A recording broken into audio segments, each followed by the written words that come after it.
¿Qué tal, mis estimados amigos y seguidores de esta página de asesoría y defensa jurídica para la familia?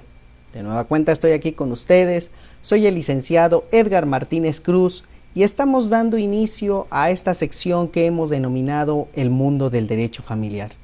Una sección que le agradezco mucho a todas las personas que se han interesado en participar en ella, así como de hacer sus aportaciones con el fin de dar a conocer la cultura del mundo jurídico.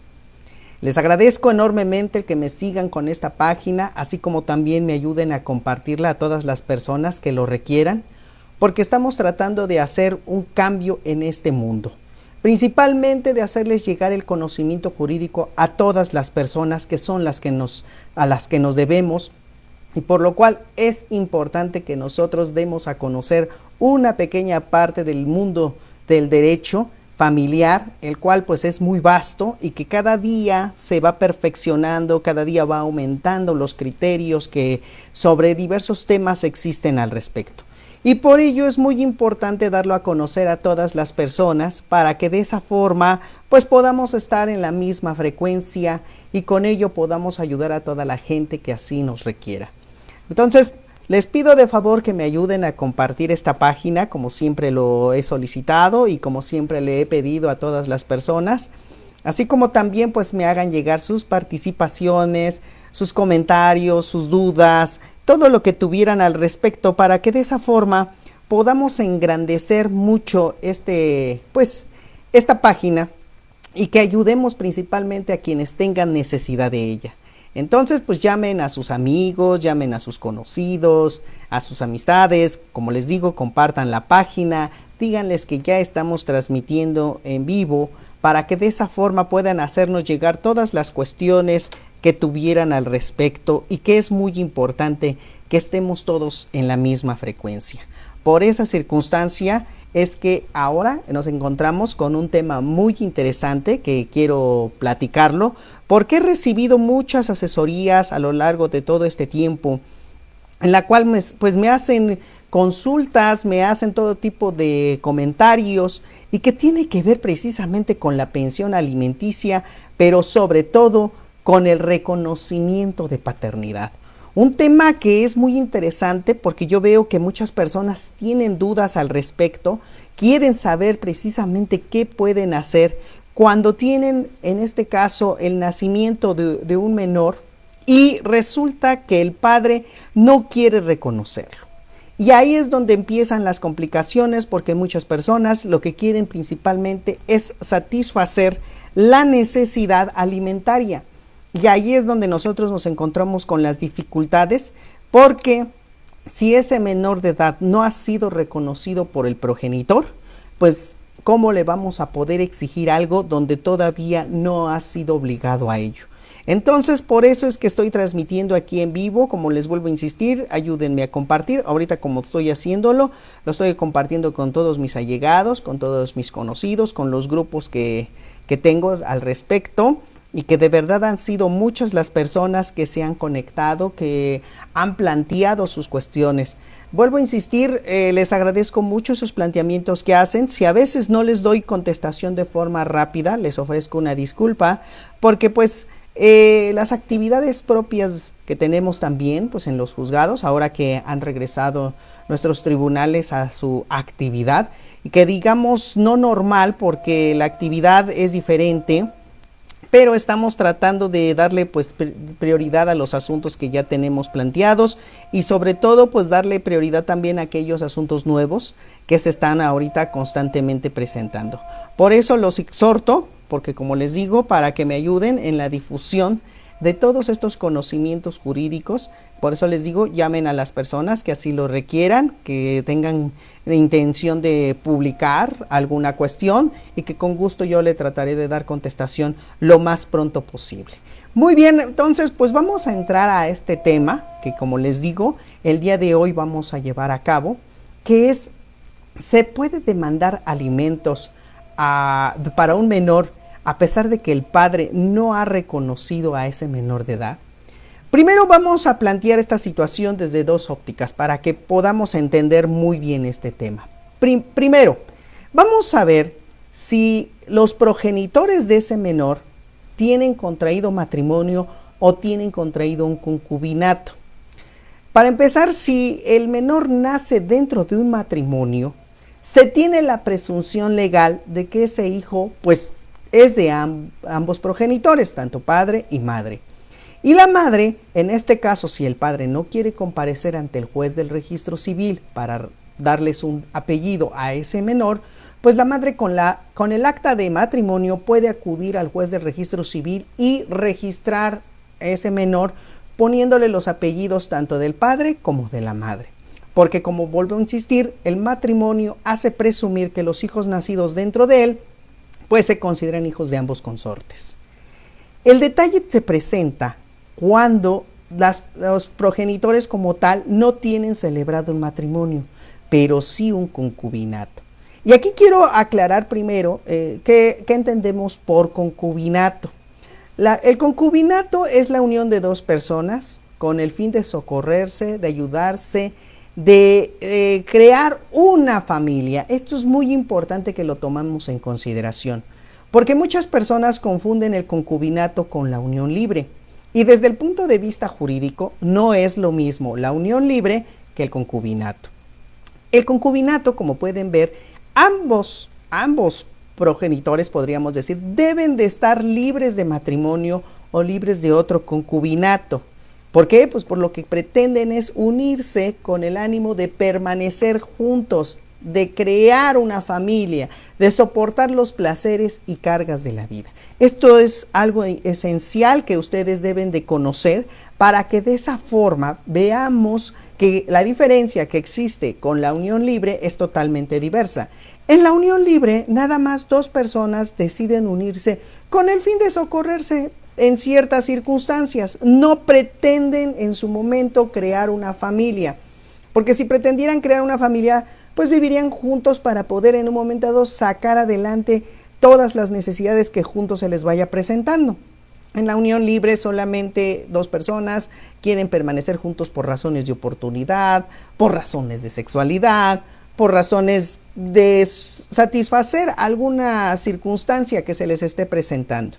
Sin embargo, también de esa unión libre puede dar origen el nacimiento de un menor. Y ahí es donde nos encontramos con estas dificultades, porque ahí, tanto en el concubinato como en la unión libre, si el progenitor no quiere reconocer a ese menor, entonces ahí sí la madre va a tener problemas.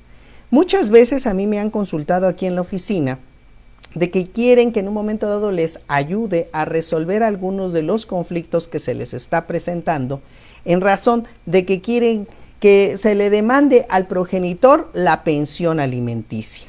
Y entonces cuando yo les digo tráiganme el acta de nacimiento del menor para que de esa forma se vea la vinculación, la filiación que existe entre ese menor y su progenitor, resulta que la madre por regla general o todavía no lo ha registrado, o si lo registró lo hizo con sus apellidos. Y ahí es donde nos encontramos con una problemática, porque para demandar la pensión alimenticia primero tenemos que demandar el reconocimiento de paternidad. Es decir, la filiación que existe entre ese supuesto progenitor y el menor de edad, para que de esa forma surjan todos los derechos y todas las obligaciones que la ley señala como padre que es de ese menor de edad. Pero si no se tiene esa circunstancia, si no se tiene reconocido al menor, entonces lo primero que hay que hacer es un juicio de reconocimiento de paternidad. O, en su caso, tratar de hablar con el progenitor para que acuda de forma voluntaria a reconocer a ese menor.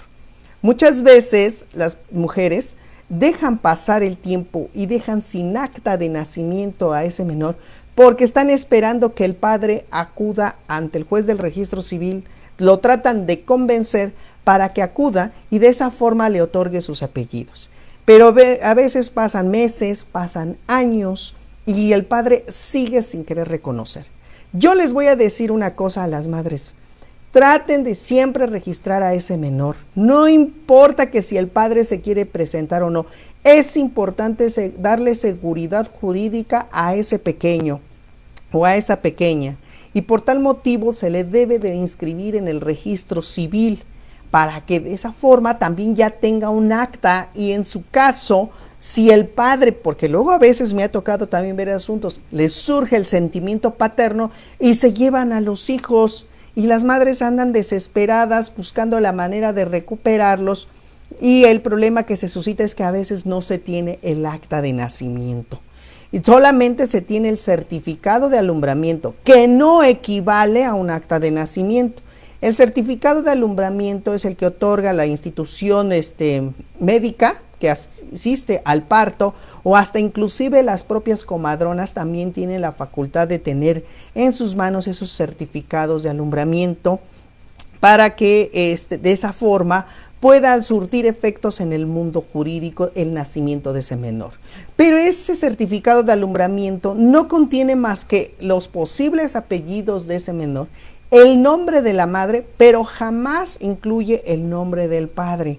¿Por qué? Pues porque eso tiene que hacerlo el propio progenitor, acudir ante el oficial del registro civil a hacer ese reconocimiento. Entonces yo les aconsejo a las madres que inmediatamente que nazca ese menor de edad, lo registren, acudan ante el juez del registro civil y presenten a ese menor y no importa que le pongan sus apellidos de soltera. Si el padre posteriormente acude ante el juez del registro civil y quiere hacer ese reconocimiento de paternidad, lo puede hacer. No hay necesidad de entablar un juicio, puede acudir todavía mientras el pequeño esté, pues ahora sí que chico, puede acudir a hacer ese reconocimiento, pero claro, hay un término que si bien es cierto no es fatal, pero la ley lo considera de esa manera. Esto es, el Código Civil y el Reglamento Civil del Registro Civil, valga la expresión, pero así se determina, el reglamento indica que los menores de edad no deben de tener más de 6 meses de nacidos sin tener registro, porque en caso de que los padres lo registren posteriormente a esa temporalidad, si bien es cierto se puede hacer, pero en ocasiones hasta se les puede imponer una sanción. Entonces por esa circunstancia no dejen pasar más de 6 meses. O también puede suceder que si pasa esa temporalidad, el niño ya tiene 2, 3 años, no basta a veces con el simple certificado de alumbramiento, también se tiene que acreditar que en efecto el menor de edad no tenía un acta y se tiene que hacer hasta una búsqueda en el propio registro civil para determinar que ese menor de edad no tenía un acta ya inscrita en la propia institución. Entonces, por eso es muy importante que se acuda al juez del registro civil para que de esa forma se registre ese menor de edad. Porque como les vuelvo a insistir, si en dado caso ese menor de edad no estuviera registrado, se tendría que hacer un juicio de reconocimiento de paternidad. Ahora, cuando los progenitores no quieran reconocerlo, como les digo, en estas dos figuras, concubinato o unión libre, cuando no quieran reconocerlo, entonces se tiene que acudir ante un juez de lo familiar a entablar primero una demanda que se llama de reconocimiento de paternidad. En esta demanda se tienen que ofrecer una gran variedad de pruebas con el fin de acreditar esa vinculación. Y la prueba idónea, que hasta ahorita se ha determinado hasta por nuestros tribunales federales, la prueba idónea para poder acreditar esa circunstancia es la prueba pericial en materia de genética. Esta prueba pericial en materia de genética es la que la ciencia nos ha dado para poder llevar a cabo un estudio científico en donde se va a analizar el ADN de tanto del menor como de la madre, así como del presunto progenitor, para determinar si existe una vinculación sanguínea entre ambos. Si después de haberse llevado esa vinculación o de haberse llevado ese estudio donde el menor resulte que sí es el hijo de esa persona, entonces es cuando ya va a dictar una sentencia a un juez y va a ordenar que se cancelen los apellidos que en un principio se le colocaron y se coloque el del progenitor, para que de esa forma surjan todos los derechos y todas las obligaciones que tiene ese presunto padre. Muchas veces también el problema que surge es que las madres no tienen los elementos económicos para sufragar esa prueba pericial. Y quiero también comentarles algo porque luego a veces veo en las consultas que me hacen que otros colegas se atreven a decir que la prueba de ADN la va a pagar el progenitor, el que se ha negado a dar la prueba de ADN. Quiero decirles que eso no es totalmente cierto. En principio, cada parte en un procedimiento jurisdiccional tiene que aportar las pruebas necesarias para que de esa forma acrediten sus pretensiones. Si no ofrecen las pruebas necesarias, pues entonces a veces esas pretensiones no proceden y se absuelve al demandado. Y para poder llevar a cabo esas pruebas es necesario que cada una de las partes pague pues los gastos que se tengan que realizar respecto de las pruebas que tenga que aportar. Y en principio, cada parte ofrece su prueba de ADN y por tal motivo, esa prueba que se desahoga en el proceso jurisdiccional va a determinar si existe o no la vinculación sanguínea entre ambos. Estas pruebas, pues en ocasiones sí son un poco caras. Puede llegarse a encontrarse laboratorios que hagan las pruebas de una forma más económica, pero yo les recomiendo que si van a hacer estas pruebas, de verdad lo hagan con gente especializada, porque si no al rato se están impugnando esos dictámenes que rindan estos peritos en materia de genética, tal vez porque no tienen la experiencia, tal vez porque no hicieron los estudios adecuadamente, tal vez porque no tenían las herramientas para poder llevar a cabo estos estudios. Actualmente ya existen laboratorios que se dedican exclusivamente a estos temas y sí ya se tiene con el personal especializado, así como la instrumental adecuada para poder llevar a cabo estos estudios. Inclusive antes se llevaban los estudios necesariamente obteniendo la sangre de cada uno de los intervinientes. Ahora ya no es necesario hacerlo a través de la sangre, se puede llevar a través de la saliva y se hace un estudio concienzudo al respecto y se determina quién tiene la probabilidad, ahora sí que extrema, de poder ser el padre. Quiero aclararles también a todos mis colegas abogados que la prueba de ADN no es 100% segura. ¿Por qué? Porque las probabilidades que nos dan estos dictámenes que resuelven estos peritos son del 99.999999%. O sea que no hay una certeza al 100% todavía. Entonces, pero sí, la probabilidad del 99.99% pues nos lleva a determinar que sí es el padre el que está apareciendo. Ahora, como ya les comenté, pues es muy importante que ambos progenitores se sometan a esta prueba. Pero ¿qué sucede si es el progenitor, el demandado, el que no desea someterse a esta prueba? En principio, en efecto, han dicho nuestros tribunales federales, no necesariamente pueden obligar a que el demandado se someta a una prueba de esta índole. Sin embargo, se aplica aquí una presunción. Si el progenitor no desea hacerse la prueba, no lo podemos obligar, el juez no lo puede obligar. Sin embargo, esto va a dar origen a que aquel que no quiera someterse a esa prueba da a presumir que sí es el progenitor. Así lo han determinado ya nuestros tribunales federales. Sí resulta ser el progenitor, pues porque por algo te negaste a hacer esa prueba. Entonces, esto es muy importante que lo tengamos en claro. Pero también es importante que para las personas que demanden este tipo de acciones o hagan este tipo de acciones, pues tengan otros medios de prueba con el cual acreditar que en efecto él es el padre. Porque si bien es cierto, existe esa presunción, pero no quiere decir que sea una presunción absoluta, sino que también se tiene que adminicular con otros medios de prueba. Y aquí tenemos que tener la testimonial, si es posible también la confesional. Si hay posibilidades de tener algunos documentos, también algunos documentos. Entonces, muchas veces eso se tiene que llevar a cabo y se tiene que realizar para que de esa forma se pueda, pues, obtener esa presunción. Porque como les vuelvo a insistir, esto es donde nos encontramos mayores problemas cuando las personas no están casadas, no tienen contraído un matrimonio. Porque si tuvieran contraído el matrimonio, vuelvo a insistir, con el simple solo hecho de traer el acta de matrimonio, ya se da también la presunción de que ese hijo es dentro de matrimonio. Y es el padre el que tiene que impugnar la paternidad para decir que ese no es su hijo. pero por el momento todos los hijos nacidos dentro de los 120 días después de celebrado el matrimonio se consideran hijos de tales, de ambos progenitores. Entonces esto es muy importante que lo tomemos en cuenta para que de esa forma veamos cuál es el planteamiento que vamos a llevar a cabo.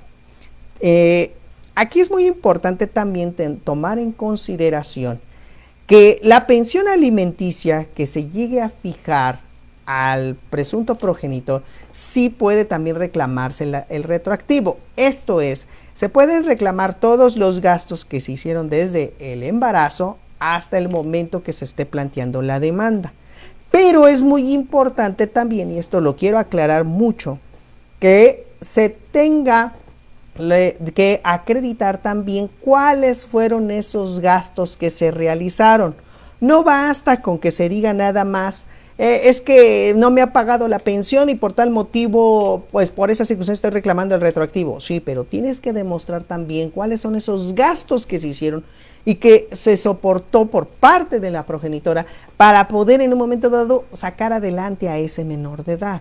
Porque si no se demuestra, entonces no podemos tampoco reclamar lo que se gastó atrás, porque el juez necesita de elementos suficientes para poder llevar a cabo esa condena.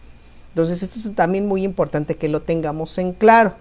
Muchos también me van a preguntar, y bueno, licenciado, ¿y qué pasa con el criterio de la Suprema Corte que se dio hace años? En el sentido de que ahora los mayores de edad ya pueden reclamar la pensión alimenticia que no se les dio en su minoría de edad. En efecto, los mayores de edad que pueden reclamar esa pensión son aquellos que no fueron reconocidos por su progenitor.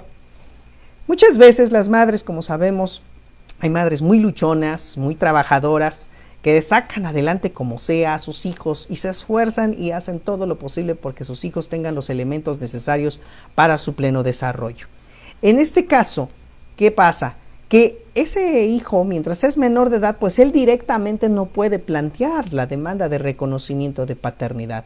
Pero cuando llega a su mayoría de edad, es cuando sí puede en un momento dado reclamar ese reconocimiento y decir, vengo a demandar a este señor el reconocimiento de la paternidad correspondiente. Muy bien, vienes a demandar el reconocimiento, ¿sí? Porque cuando yo era menor de edad, pues quien ejercía la patria potestad sobre mí, que era mi madre, pues nunca la quiso entablar, pero yo como tal tengo derecho a saber mi origen, tengo derecho a saber quién es mi padre, y si esta persona a quien se está demandando, yo le estoy atribuyendo la calidad de ser mi padre, por tal motivo debe de otorgarme los alimentos también necesarios. Pero esa condena que se le hace a ese progenitor es precisamente por todo el tiempo que duró la minoría de edad del que está pidiendo el reconocimiento de ese hijo que ahora es mayor de edad. No es una pensión alimenticia que se le va a seguir otorgando, a menos que pues pudiera aplicarse esa circunstancia de que siguiera estudiando ese hijo. Pero por el momento él reclama o él puede reclamar la pensión alimenticia durante el tiempo que fue menor de edad hasta el momento que adquirió la mayoría de edad. Es nada más durante ese periodo que se tiene que otorgar los alimentos. Y en este caso, el juez, para fijar esa pensión alimenticia, va a valorar dos circunstancias. Primero, si de verdad el progenitor tuvo o no conocimiento del embarazo, tuvo o no conocimiento de la existencia de ese menor, pero a pesar de haber tenido ese conocimiento, no quiso reconocerlo. Y otro punto que el juez va a tomar en cuenta para fijar el monto de la pensión es cuáles fueron las trabas, cómo se comportó el demandado durante el juicio. Es decir, si sí de verdad cumplió con todas las reglas procesales, si de verdad cooperó para que se descubriera si de verdad era el progenitor, o en su caso puso todas las trabas que le daba la ley para con ello evitar que se le siguiera reclamando esa paternidad. Pero nada más se toman en cuenta esos dos puntos para fijar la pensión alimenticia. Entonces, esto es muy importante que lo tomen en cuenta para que de esa forma pues se pueda hacer valer esa demanda que se está planteando. Entonces, las madres, por regla general, son las que reclaman la pensión alimenticia. Pero fíjense que también me ha tocado asuntos que pues es importante comentar, donde a veces es la madre quien no reconoció al menor. Esto sucede pues que en ocasiones la mamá da luz, no presenta al menor ante el registro civil, pero así le entrega a su hijo al papá, al presunto padre. Entonces el padre pues también va y pues reconoce al menor y lo presenta ante el juez del registro civil, pero como la madre no se presentó, pues ahí se carece de esa circunstancia. Entonces aquí, como pueden ver, también la maternidad se puede cuestionar, porque hay que determinar si efectivamente a quien se le atribuye que es la madre de ese menor, en realidad lo es o no. Y también se tiene que llevar la prueba genética, molecular, para que de esa forma se demuestre que ella es la madre, porque sí hay mujeres que luego desconocen a los menores y dicen, no, ese no es mi hijo, no es cierto, nunca fue cierto lo que dice según el progenitor de ese niño, donde dice que yo parí a ese pequeño. Entonces ahí también los progenitores pueden entablar una demanda de reconocimiento, ya no ahí se llamaría de paternidad, ahí sería de maternidad, ¿sí? Entonces también se puede llevar a cabo este tipo de procedimientos, y de igual manera se tiene que desahogar la prueba de ADN o la prueba de genética molecular, como también se le conoce.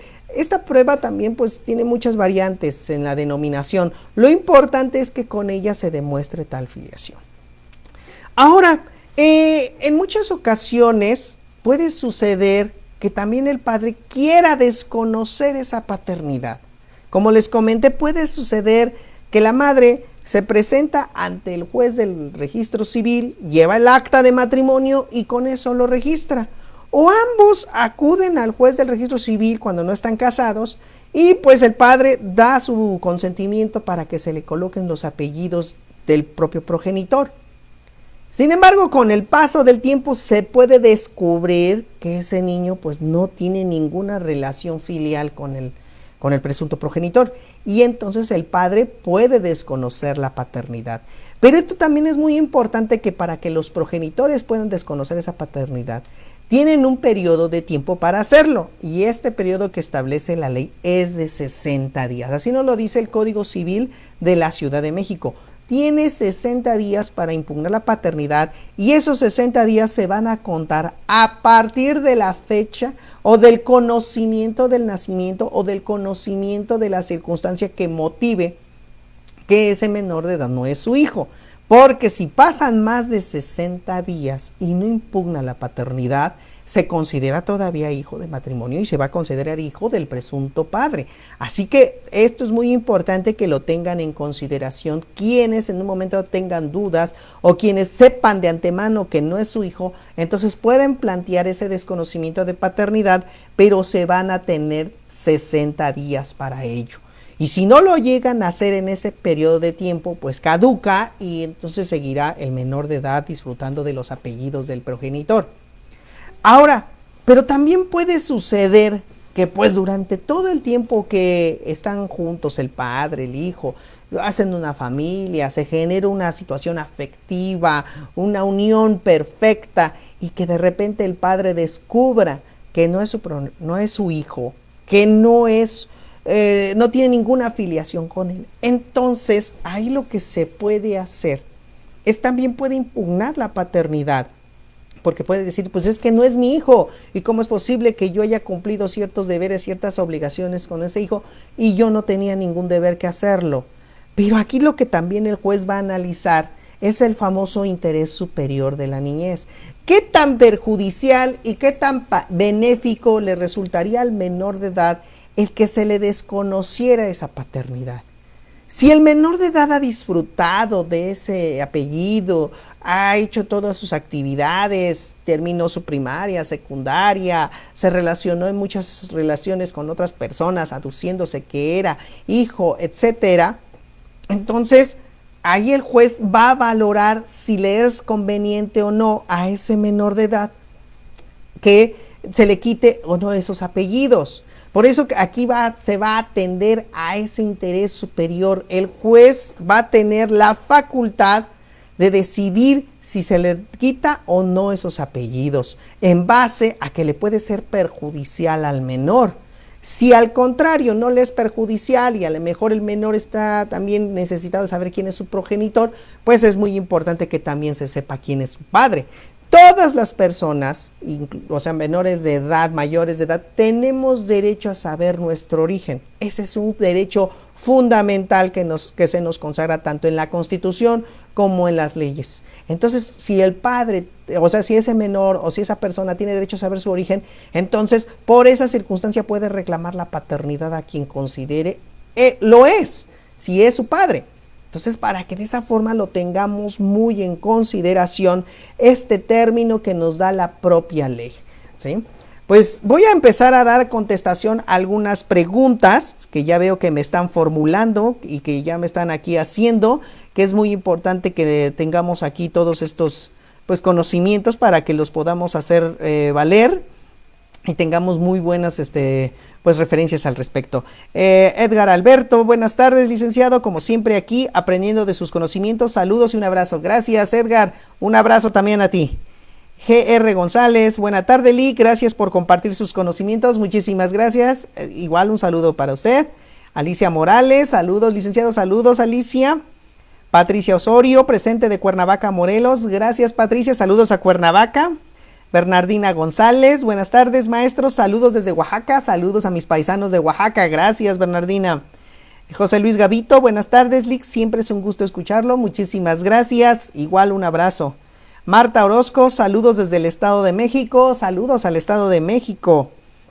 José Luis Gavito, presente desde el Estado de Puebla, saludos a Puebla, muchísimas gracias, José Luis. Nicolás Meléndez, buenas tardes, licenciado, excelente tema, muchísimas gracias, Nicolás, qué bueno que te está gustando. Diego Contreras, ¿qué tal, licenciado? Buenas tardes, Diego, saludos desde el Estado de México, gracias por compartir sus conocimientos, estoy atento para adquirir mayor aprendizaje, muchísimas gracias, Diego, un abrazo también para ti. Patricia Valdés, gracias, saludos, Patricia. Braulio Hernández Ocampo, saludos, licenciado, saludos, Braulio, un interesante tema, muchísimas gracias, también un abrazo para ti. Mike Casal, buenas tardes, Lick, aquí presente para aprender, saludos, Mike Casal, saludos. Alejandro Alba Aguilar, buena tarde, Lick, presente desde Jalapa, saludos a Jalapa, muchísimas gracias por sus saludos. Mirna Pérez, saludos, Lick, excelente tema, felicidades, muchísimas gracias, Mirna. Lili de Lara, buenas tardes, licenciado, aquí puntual para seguir aprendiendo de sus conocimientos, saludándolo desde Querétaro. Saludos a Querétaro y muchísimas gracias, Lili. Juan Fernández Llanes, buenas tardes, licenciado Edgar, un placer recibir sus enseñanzas y conocimientos, gracias por compartirlos con todos nosotros. Le mando un gran abrazo, saludos, muchísimas gracias, Juan. Claudia Hernández, buenas tardes, Lick, un placer y gusto volverlo a escuchar, muchísimas gracias, Claudia. Miguel Trejo, buenas tardes, gracias por sus consejos. De nada, Miguel, para eso estamos. Licenciado Emiliano Ruiz Solís, después de 6 meses se haría un registro extemporáneo. En efecto, licenciado Emiliano, después de los 6 meses se haría un registro extemporáneo. Y aquí hay que ver según las circunstancias del caso, como lo estaba comentando hace rato. Si ese menor es presentado después de los 6 meses, bueno, todavía pueden presentarse ambos progenitores, registrarlo, y como consecuencia nada más pagar las sanciones administrativas. Por regla general siempre es una multa que se les impone por no traer al menor en el momento que se debe de presentar, pero bueno, esto es lo que así se maneja. Si ya después de esa edad, ya cuando el menor tenga a lo mejor 3, 4, 5 años, se requiere aparte de testigos. En algunos registros civiles, como aquí en el Estado de México, la verdad, aquí nos piden hasta 2 testigos y también hasta a veces nos piden constancias de residencia. ¿Por qué constancias de residencia? Porque a veces es muy importante que se sepa pues dónde radica ese menor de edad y que de verdad es ahí su domicilio frecuente, para que se vea que es competente el juez del registro civil ahí para obtener pues ese certificado. Máxime se les pide a los que son mayores de edad, porque me ha tocado ver personas grandes, hasta de 60 años, que no tienen acta de nacimiento, y ahí tenemos que hacer una búsqueda en el registro civil sobre a ver si hay una constancia de no registro, y de preferencia en los diversos domicilios donde estuvo radicando esa persona. También luego nos piden que traigamos constancias de no registro, para que no se vea que se haya tenido un acta a lo mejor en algún otro estado de la República. Porque todavía tenemos este problema aquí en nuestras entidades federativas de que el registro civil es local. Esto es que cada estado maneja el registro civil a su manera y no hay, como en materia de testamentos, un registro nacional. ¿Por qué no hay un registro nacional? Porque todavía es muy complicado poder regularizar esta situación en todos los estados de la República. Entonces, pues ahí tenemos esta circunstancia.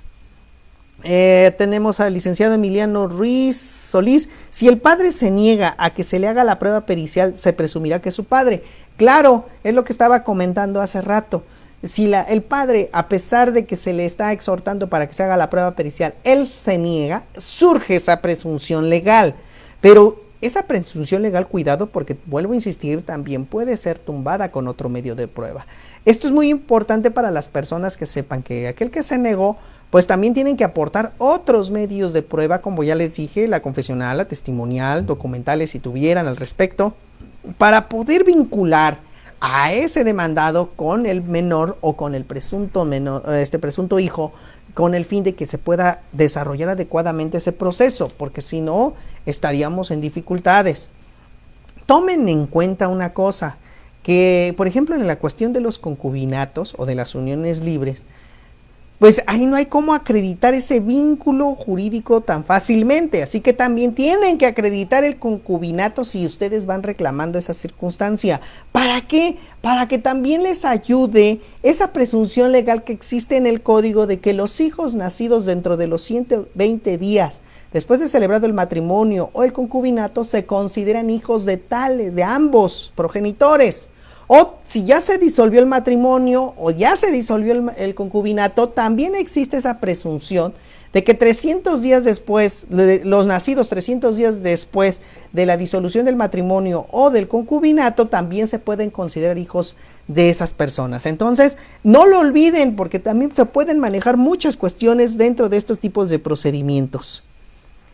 Cándido Macías, licenciado, reciba usted mi cordial saludo y nuevamente gracias por compartir su conocimiento. Muchísimas gracias, Cándido. Un abrazo. Licenciado Emiliano Ruiz Solís, ¿la prueba la puede hacer de oficio el juez?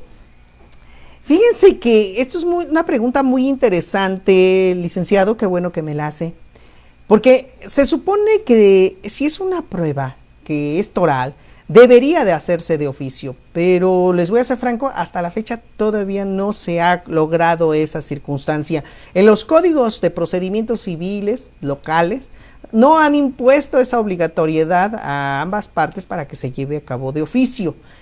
Por ejemplo, aquí en el Tribunal del Estado de México nos puede ayudar a lo mejor la Dirección General de Peritos, pero casi no hay peritos en materia de genética molecular. Entonces, ¿qué nos obligan a hacer? A que traigamos peritos privados. Y esos peritos privados pues cobran.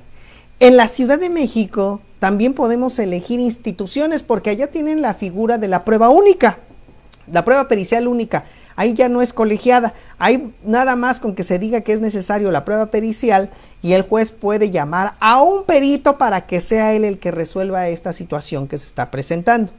Y en la Ciudad de México, por regla general, siempre acudimos al INCIFO, al Instituto de Ciencias Forenses, dependiente del Tribunal Superior de Justicia de la Ciudad de México. Y el INCIFO nos señala peritos en materia de genética molecular, pero también cobran esa prueba. Actualmente, en estas fechas, aproximadamente, la prueba de ADN anda cerca de los 17,000 pesos. Pero ahí el juez sí obliga a que ambos progenitores cubran al 50% esa prueba genética. Si están en cerca de 17,000 pesos aproximadamente, entonces cada uno paga 8,500 pesos. Pero lo tienen que cubrir, porque si no lo cubren, si bien es cierto, no se lleva a cabo la prueba de ADN y aparte, a lo mejor el juez puede ordenar que sí se lleve a cabo, pero se procede a ejecutar en contra del progenitor que no cubrió la parte que le correspondía. Entonces, como pueden ver, la prueba no es nada barata. Estamos hablando de cerca de 17,000, 18,000 pesos. También, aunque en el Estado de México me ha tocado ver que hay laboratorios que te cobran entre 4,000 y 5,000 pesos. Pero les voy a ser franco, como les dije hace rato, pues hay que ver si de verdad son confiables esos laboratorios o esos peritos. Hay que investigar si también pues de verdad pueden llevar a cabo ese tipo de pruebas, porque luego nos encontramos con sorpresas. Les digo, cuidado, les podemos dar a la otra parte la opción de que al rato impugnen esa pericial, porque pues a lo mejor el perito no es certificado, porque a lo mejor el perito no es apto en ese tipo de temas, no tiene los permisos correspondientes. Si hace la contraparte una investigación profunda sobre ese perito, cuidado, porque puede ser que por ahí tumben esa pericial y entonces nos quedamos sin prueba. Hasta la fecha, entonces, como podemos ver, la prueba pericial no es de oficio, no lo ha determinado así las legislaciones locales. José Luis Gavito, ¿y cuánto es el costo de esta prueba pericial de ADN? Como ya lo dije, pues anda entre los 4,000, 5,000, el Tribunal Superior de Justicia a través del INCIFO cobran 18,000 pesos casi, o sea que es variante. Ahora sí que vamos a buscar al perito que nos dé más confiabilidad, y los peritos privados, entre más abolengo tengan, pues sabemos que son más caros. Claro, ya no llega a ese precio que teníamos anteriormente. Me acuerdo que cuando yo empecé a postular por los años 2002, 2004, que empecé a tener mis pequeños, mis asuntos sobre reconocimiento de paternidad, pues la prueba nos costaba como 20,000 a 30,000 pesos, hasta a veces 60,000. Inclusive antes se tenían que tomar las muestras aquí en México, y como no existían laboratorios en nuestro país para hacer ese tipo de estudios, se tenían que mandar a la Unión Americana. Y ya ven que en nuestro Código de Procedimientos Civiles de la Ciudad de México al perito le daban 10 días para que emitiera su dictamen. Pues aquí no podíamos emitirlo en 10 días, a veces se tardaban 30 días. ¿Y qué tenía que hacer el perito? Solicitar una dispensa al propio juzgado para que se le diera más tiempo para poder exhibir esa prueba. Actualmente ya no tenemos esa dificultad, pues ahorita tenemos instituciones que se dedican exclusivamente a ese tipo de estudios, y como consecuencia ya no se tardan tanto tiempo, ¿no? Ahora sí, ya en un plazo de 10 días, bien que tienen para poder emitir su dictamen. Iván Ávila, buenas tardes, maestro, muy interesante tema, gracias, saludos Iván, un abrazo. Licenciado Emiliano Ruiz Solís, y la pensión retroactiva, y la pensión retroactiva se puede demandar en hijos reconocidos por el padre, tienen años de no darles pensión. Claro que se puede, ya les dije que sí se puede, licenciado, reclamar el pago retroactivo de la pensión de los hijos reconocidos. La única desventaja que existe es que se tiene que acreditar cuáles fueron esos gastos que se realizaron, que se llevaron a cabo, para que de esa forma se pueda acreditar plenamente ese pago retroactivo. Porque si no se acreditan cuáles fueron esos gastos, pues el juez al rato puede decir, sí, reclamaste la pensión retroactiva, pero como no acreditaste cuál fue el gasto real que hiciste, pues no lo puedo condenar al pago. Porque lo que se está condenando ya en el juicio donde ya estoy reconocido es al pago de la pensión retroactiva. Porque se tiene derecho a la pensión por ser simple solo hecho menor de edad. Pero ahora, ya lo tiene que pagar, pero ahora dime cuánto fue lo que gastó. ¿Cuánto fue lo que tú gastaste en ese menor de edad y que no te cubrió el otro progenitor? Entonces vean la diferencia. En el caso de los mayores de edad que piden el reconocimiento de paternidad y como consecuencia el pago retroactivo de la pensión, ahí se entiende que sí se tiene que condenar al pago de la pensión, porque pues si apenas lo están reconociendo, pues lógico que no dio pensión durante el tiempo que fue menor de edad, porque no estaba reconocido. Porque de verdad no se dio esa pensión alimenticia. Pero aquí ya estás reconocido, aquí ya tienes los apellidos del progenitor, ya te trató como hijo y toda la cosa, pero lo que no te cubrió fue la pensión según lo que tú dices. Entonces aquí lo que se tiene que decirle al juez es, estas son las cantidades que dejó de cubrir. Entonces, al no haber dado esas cantidades, solicito que se me pague todo eso que no se dejó de cubrir. Por eso es muy importante acreditarlo. Entonces vean la diferencia y que a veces la dificultad que se nos presenta. Andrés Cervantes, buenas tardes, licenciado. Saludos Andrés, un abrazo también. Said Romero Estrada, buenas tardes, Lic. Buenas tardes, Said. ¿El pago de la pensión retroactiva se da en un solo pago o también es mensualmente? Se supone que debe de ser en un solo pago. Pero aquí yo creo que van a tener que negociar. Es casi imposible que un progenitor que cuando se le condena al pago de la pensión retroactiva lo pague de un golpe. Ese es el ordenamiento y esa es la orden que da el juez. Y en su caso que se le embarguen bienes suficientes al demandado para que de esa forma cubra esa pensión alimenticia que se le está condenando a pagar. Pero sabemos que en la práctica y en el país en que vivimos, pues luego no se tiene esa cantidad de dinero de forma inmediata. Entonces, lo único que se puede hacer es que sí se puede llegar a negociar con los progenitores y con los hijos esa cantidad y ver la manera en que se tenga que cubrir. Puede llegarse a una forma de negociación, pero ese ya sería posterior. Sin embargo, la sentencia ordena que debe de ser pago inmediato, no está diciendo que de forma mensual lo tienes que cubrir, porque lo que se está pagando es lo que no se dio, eso es lo que me refiero. Entonces, miren, es muy importante, y a lo mejor me salgo un poco de contexto, pero todas aquellas personas que saben que tienen una relación íntima con alguien, saben que están asumiendo un riesgo. ¿Y cuál es el riesgo? De que pueden dejar embarazada a esa mujer. Y al dejarla embarazada, pues lógico que surge una obligación natural. Ya no se trata de si lo quieres o no lo quieres. Se trata de que si nace, por ese simple solo hecho del nacimiento, es un hecho jurídico. Y ese hecho jurídico trae consecuencias jurídicas. Es como nosotros cuando estamos unidos en matrimonio o en concubinato con alguien. Y pues lógico que durante esa relación que existe, pues se puede dar el nacimiento de hijos. Entonces, los hijos que vienen, pues tenemos que asumir los deberes de poderles dar todo lo necesario para su manutención. De la misma manera, el hecho de tener una relación íntima con alguien, ya está corriendo ese riesgo. Así podrás tener el método anticonceptivo que más quieras. Recuerden que no hay método anticonceptivo 100% seguro. Que es más probable que no quede, esa es una situación diferente, pero no hay un método anticonceptivo 100% seguro. Así que puede quedar embarazada la mujer y la mujer puede dar a luz a ese hijo y como consecuencia tiene una obligación. Porque muchas veces me ha tocado ver que padres dicen, pero es que a mí siempre me ocultó, nunca me dijo que tuve un hijo. Por tal motivo, ¿por qué me va a condenar un juez a pagar toda la pensión retroactiva si yo no tuve conocimiento de eso? Porque si yo hubiera tenido conocimiento, lo hubiera mantenido, le hubiera dado todo lo necesario. Sí, pero aquí estamos ante la figura del riesgo también. Cometiste la situación de tener una relación íntima con esa persona. Así que ahí había el riesgo. ¿Cuál era el riesgo? De que surgiera un embarazo.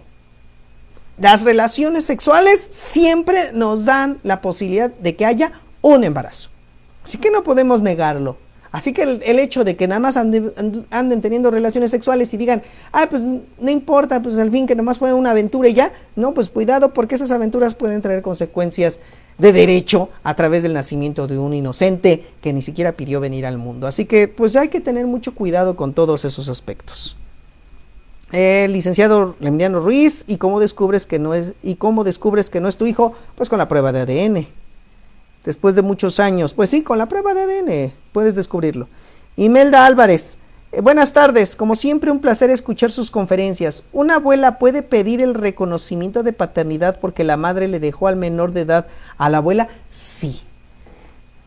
Y esto es muy importante. Acuérdense que pero miren, vamos por partes, aquí en esta cuestión de la abuela. La abuela, para poder demandar ese reconocimiento de paternidad, pues tiene que tener la calidad jurídica para ello. Si la madre abandonó a ese menor de edad con la abuela tiene que haber tramitado una pérdida de la patria potestad en contra de la madre, para que de esa manera la abuela asuma esa función de ejercicio de la patria potestad. Y al ejercer esa función de la patria potestad, ahora sí puede demandar al presunto progenitor y reclamarle la paternidad. Pero si la abuela no tiene esa calidad, no puede demandar porque en un juicio le van a decir, ¿cuál es tu personalidad? ¿Con qué calidad te ostentas? Soy la abuela, sí, pero eres la abuela, pero el menor tuvo una madre. Entonces, la madre es la que en principio puede reclamar la paternidad porque en principio la madre representa a ese menor, porque así lo dispone la ley. No es porque capricho de las personas, es porque así lo dispone la ley. Entonces la abuela lo primero que tiene que hacer es tramitar una pérdida de la patria potestad en contra de la madre, para que de esa manera la abuela asuma ese ejercicio de la patria potestad, y al asumir ese ejercicio tiene la representación total del menor y ahora sí va y demanda el reconocimiento de paternidad en contra de quien se considere el progenitor. ¿Sí? Entonces, esto es muy importante que lo tomes en cuenta, Imelda, para que de esa forma puedas solucionar tu asunto. Carlos de la OC. Buenas tardes, licenciado. ¿Hay algún medio de impugnación sobre los 60 días que marca la ley? No hay medio de impugnación. Si en un momento dado tuviste conocimiento de ese nacimiento de ese menor y dejaste pasar los 60 días, o tuviste conocimiento del hecho de que no fuera tu hijo y dejaste pasar los 60 días, no hay medio, ya caducó la acción. Y esto es en beneficio también del menor de edad, porque vuelvo a insistir, el menor de edad necesita estar debidamente protegido, necesita estar salvaguardado. Si no se salvaguarda sus derechos, pues entonces nos encontramos con ese dilema. Entonces, para que de esa forma lo tomen en consideración.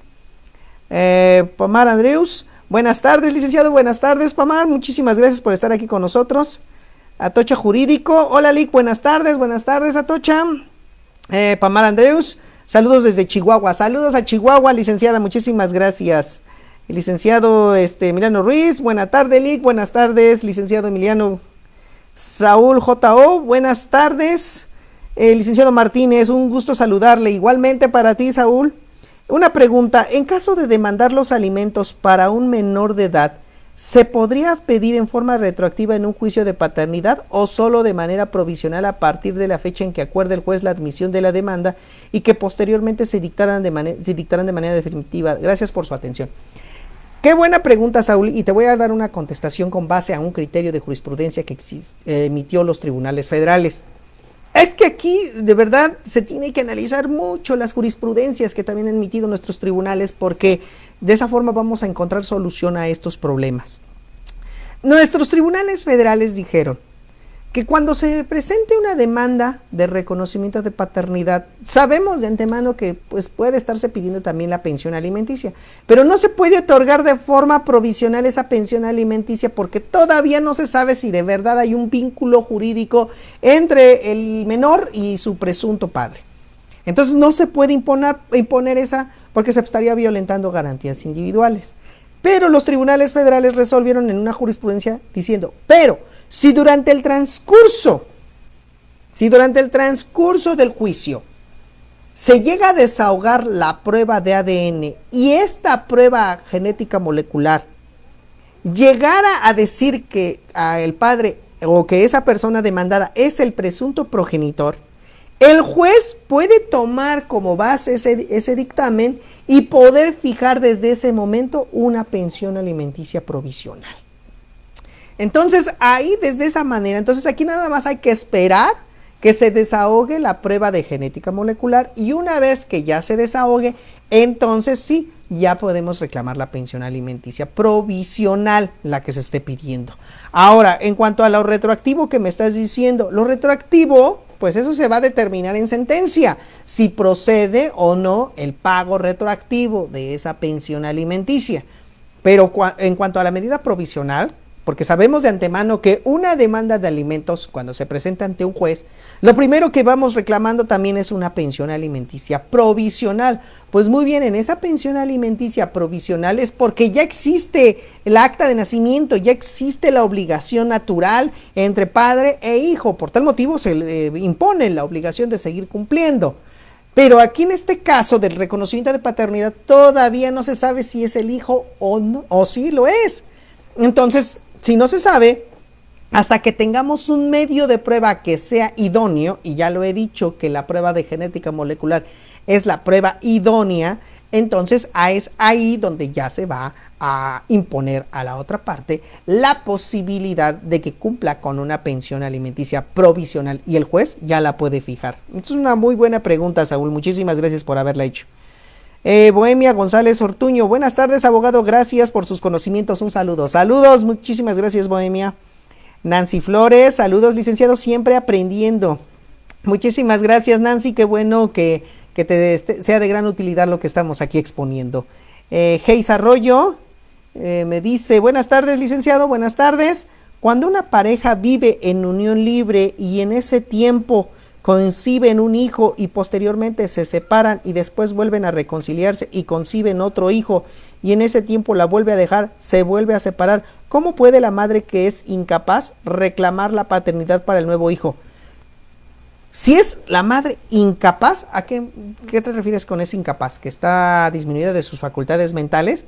¿O es incapaz porque se siente imposibilitada de hacerlo, pues si es incapaz desde el punto de vista de las facultades mentales, se le tiene que nombrar un tutor a esa madre, para que de esa forma ese tutor, en nombre de la madre, demande el reconocimiento de paternidad, porque el padre ya no lo quiso reconocer. No importa que hayan estado viviendo juntos, esto se parecería, como les estaba comentando, a la unión libre, no tanto veo un concubinato, porque el concubinato lo que busca es la permanencia, no lo olviden, la permanencia. Ese es un elemento fundamental, no basta con que digan, ay, que sí, ya tuvieron hijos, y muchos colegas luego dicen, pues si ya tuvieron hijos, con ese simple solo hecho ya se da el concubinato. No, porque puede ser que a lo mejor no estén libres de matrimonio los supuestos concubinos, y entonces tampoco se dio el concubinato. Lo que importa es nada más determinar quién es el padre de ese pequeño, de ese menor, y como consecuencia pues acreditarlo. ¿Y cómo se va a acreditar? Pues con la prueba de ADN. No queda de otra, la prueba de ADN o a través de otras pruebas, pero la prueba pericial científica, la de ADN, es ahorita la más importante, la trascendental, y con la cual se acredita toda esta circunstancia. Cecilia Villalic: y si el bebé nació en otro país y el papá vive en México, ¿cómo se hace la prueba de paternidad?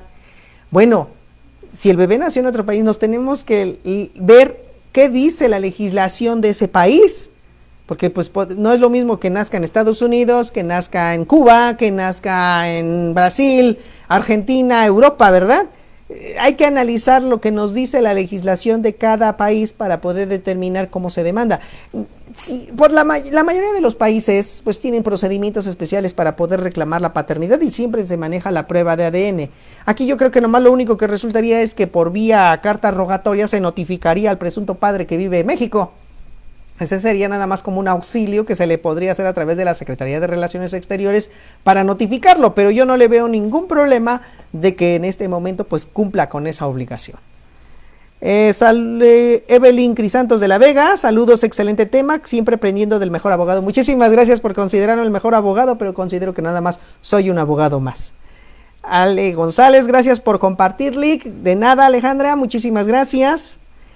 Mari Sam: saludos desde Mazatlán, siempre veo sus videos, ahora alcancé en el vivo. Muchas gracias por compartir su conocimiento. Muchísimas gracias, Mari, qué bueno que te está sirviendo y qué bueno que puedes ver ahorita la transmisión directamente. Luis Alberto Carrillo García: hola licenciado, buenas tardes. ¿Se podría proceder con una persona que me robó lo de una tanda? El detalle es que no me entregó mi número. Luis, no es el tema, discúlpame que no pueda ahorita resolvértela aquí, pero no es el tema al que estamos tratando en este momento. Si quieres después, posteriormente, te puedo dar contestación. Atocha Jurídico: Lick, ¿se puede pedir al juez que le asigne laboratorio para las pruebas de ADN o lo deja a la elección de las partes? No.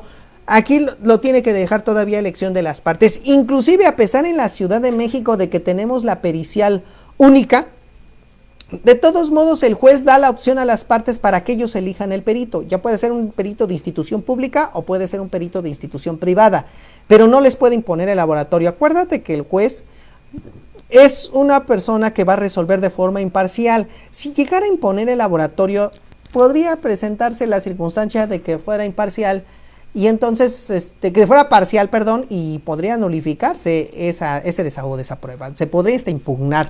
Entonces, no, aquí lo tenemos que manejar tal como lo indica el código, a través de las pruebas de los métodos que se señalan. Primero le da a las partes la posibilidad de que elijan el laboratorio, y si ellas no las eligen, entonces ahora sí el juez lo hará dentro de las instituciones públicas que tenga para el efecto.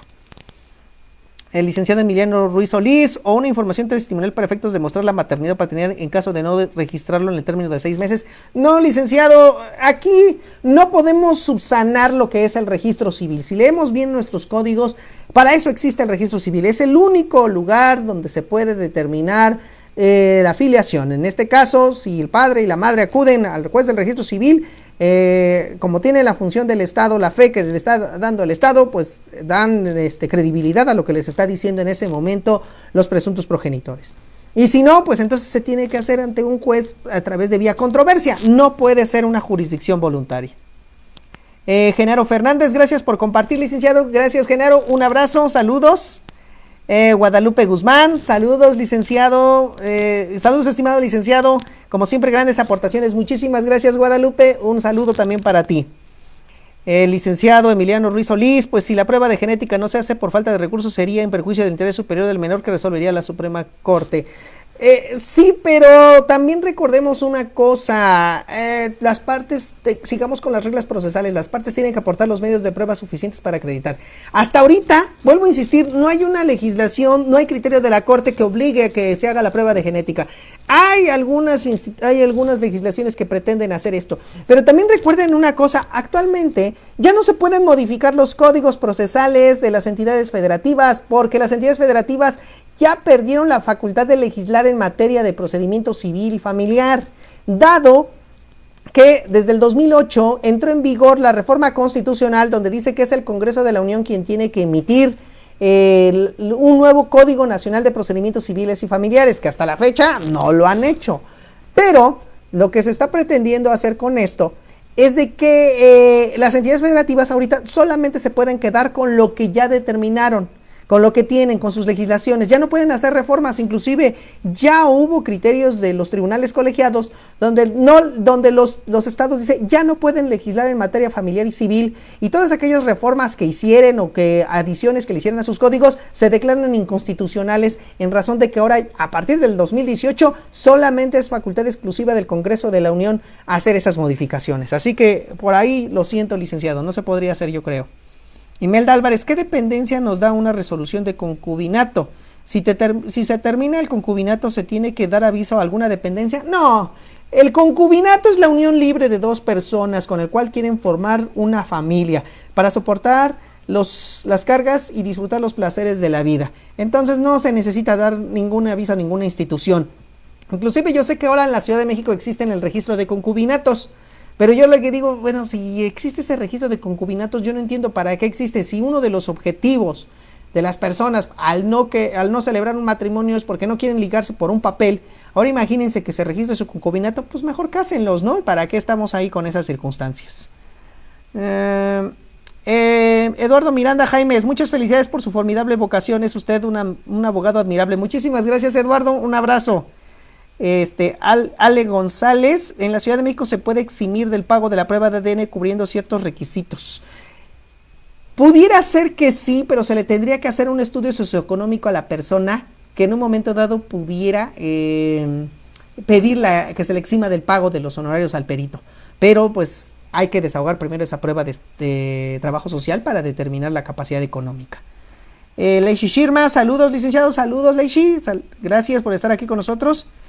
Cindy Salazar Mar, buenas tardes licenciado, si la madre no demuestra en el juicio que en su momento informó al padre del embarazo o nacimiento del hijo, ¿es causa a favor del demandado? Es decir, ¿puede ser favorable para desconocer la paternidad? ¿O basta si la prueba en genética da positivo? Espero haberme dado a entender. De antemano, muchas gracias por su conocimiento y atención. Sí te diste a entender, Shindy. Y te voy a decir una cosa, no importa que el presunto progenitor diga que no sabía del nacimiento y que no sabía de la existencia de ese hijo para poder decir que no es el padre. No. La prueba de genética da el resultado de que él es el presunto progenitor.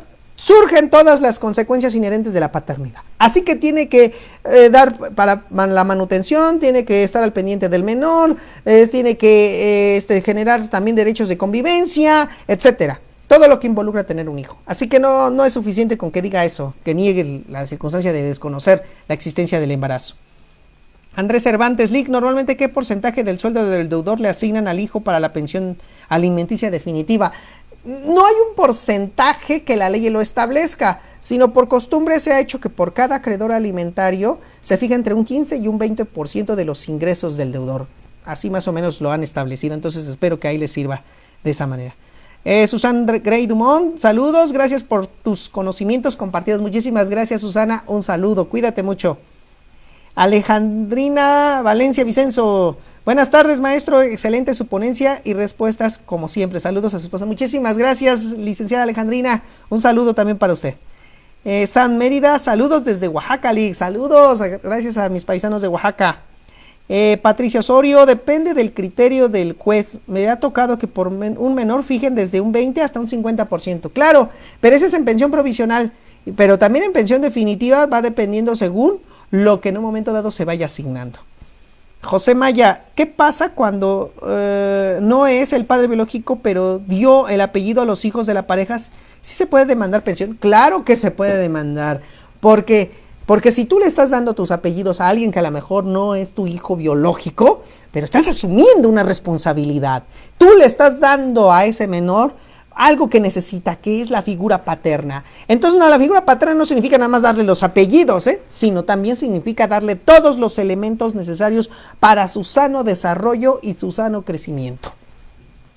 Michelle Alejandra Orán, buenas tardes. Una pregunta: cuando la mamá se opone a que el papá vea al hijo, aún así se le quiere apoyar, ¿qué procede? Cuando una mamá... Que quede claro, las madres hay ocasiones en que dicen, no, yo no necesito nada del padre, así que no quiero que veas al hijo. El derecho actualmente ya no es de los padres ver a los hijos, sino es del derecho de los hijos ver a sus progenitores. Así que no le pueden negar ese derecho a los hijos, y claro que tiene que proceder lo que tenga que proceder. María de Jesús López Paz, ¿cómo puedo seguir la demanda de registro de paternidad de un funcionario del Poder Judicial? Porque no me han hecho caso, porque no tengo dinero, soy de Chiapas. Híjole, pues ahí tendrías que ver con una institución de carácter público que te pudiera apoyar para que de esa manera te pueda ayudar. Con gusto te ayudaría, pero yo estoy en la Ciudad de México, así que pues ahí se necesitaría que a lo mejor buscaras al apoyo de instituciones como el INMujeres o alguna otra que pudiera ayudarte. Saúl J.O., mil gracias, licenciado Martínez, le agradezco su excelente respuesta a mi pregunta. Muchísimas gracias, Saúl, un abrazo. Tadeo González, un gusto escucharle, licenciado. Saludos, Tadeo.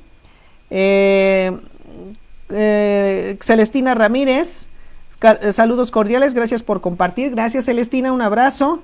Karen Franco, abogado, gracias por compartir su conocimiento. Muchísimas gracias, Karen, un abrazo. Luis JM, muchas gracias por compartir desde Guanajuato. Muchísimas gracias a Guanajuato, saludos a Guanajuato. Omar Lick Márquez, excelente, saludos desde Puebla, saludos a Puebla, gracias Omar. Y Juana de Jesús Valdés Tobar, buenas tardes, muchas gracias por compartir sus conocimientos, maestro Martínez, extraordinaria su exposición. Reciba un cordial saludo desde Tabasco. Gracias, Juana, saludos a Tabasco, un abrazo a todos. Atocha Jurídico Lic, para un intestado, el de cuyos no reconoció a su hijo y la madre sabe que va a iniciar juicio intestamentario. La madre puede solicitar el reconocimiento a través de los familiares hermanos del de cuyos, esto para poder tener acceso al juicio de un testamentario. Lo siento, bueno, en el caso de la Ciudad de México no se permite que se pueda iniciar el juicio de reconocimiento de paternidad una vez que ha fallecido el presunto progenitor. Solamente procede el reconocimiento de paternidad si en vida del presunto progenitor se hizo la demanda y en el transcurso del juicio fallece, entonces sí se puede continuar, pero si ya falleció el presunto progenitor ya no se puede entablar el reconocimiento de paternidad, así lo ordena nuestra legislación de la Ciudad de México, así que pues ahí no se podría, Atocha.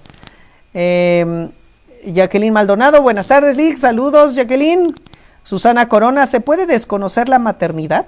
Los padres de una menor reconocieron a su hijo como suyo, creció como hijo de los abuelos, pero ahora la madre quiere desconocer la maternidad porque no quiere heredarlo a él. La madre por sí misma no puede desconocer la maternidad. Si ella ya lo reconoció, se tiene que seguir así. ¿Cuál va a ser el problema? ¿Que la engañaron? ¿Que la engañaron de que él no era su hijo? Por favor, si ella fue la que en un momento sufrió el alumbramiento, así que la madre como tal no puede desconocer la maternidad así nada más porque sí, tiene que haber una causa de verdad muy importante para poderlo llevar a cabo, pero así como me lo plantea, no. Alonso López, licenciado, si el hijo no tiene apellido paterno, ¿se puede promover la pensión? Ya le comenté que te tiene que demandar primero el reconocimiento de paternidad para poder demandar la pensión alimenticia. María de Jesús López, gracias por responder mi pregunta. De nada, María, para eso estamos. Michelle Alejandra Orán, muchas gracias por la respuesta. Es decir, que si él llega a demandar para poder verlo, lleva todas las de ganar y lograr verlo. En principio sí, si fuera para correr algún peligro el menor con esas convivencias porque el padre lo maltrata, lo golpea, etcétera, se le puede evitar. Pero mientras, no, porque el derecho es de los hijos hacia los padres. Recuérdenlo, no lo olviden ahora. Atocha Jurídico, gracias Lick, de nada Atocha. Celestina Ramírez, excelente, muy bien. Marcos Ramírez, buenas tardes Lick, saludos desde Oaxaca, saludos Marcos, hasta Oaxaca, muchísimas gracias. Y bueno, pues como siempre, pues nuestro El tiempo no es nuestro mejor aliado, pero espero les haya quedado claro el tema que expuse el día de hoy. Quiero agradecerles, vuelvo a insistir a todos por sus preguntas, por sus comentarios, por compartir esta página. Les pido de favor que me ayuden en la difusión de esta página de asesoría y defensa jurídica para la familia. Ya saben, transmitimos todos los días lunes y todos los días miércoles en un horario de 6 a 7 de la tarde. Espero contar siempre con su presencia.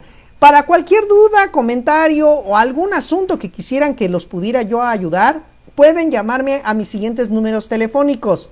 Mis números son, en el caso del WhatsApp, es el 55 38 96 28 56. O también al teléfono de mi oficina, que es el 55 88 68 64 70. O pueden escribirme a mi correo electrónico lex.semper@hotmail.com. También, si quieren seguirme por mi canal de YouTube, estoy con el nombre del licenciado Edgar Martínez Cruz, el cual esta videoconferencia que estoy haciendo también se va a transmitir en un rato más a través de este canal. Ahí podrán verlo constantemente. Y pues nomás les pido que se suscriban al mismo, denle un clic a la campanita para que de esa manera les notifique cuando estemos subiendo videos. Les agradezco mucho su atención, de verdad estoy muy agradecido con todos y cada uno de ustedes, muy conmovido por esta muestra de apoyo que están haciendo y los espero el próximo miércoles en una transmisión más. Que tengan una excelente tarde-noche, hasta luego.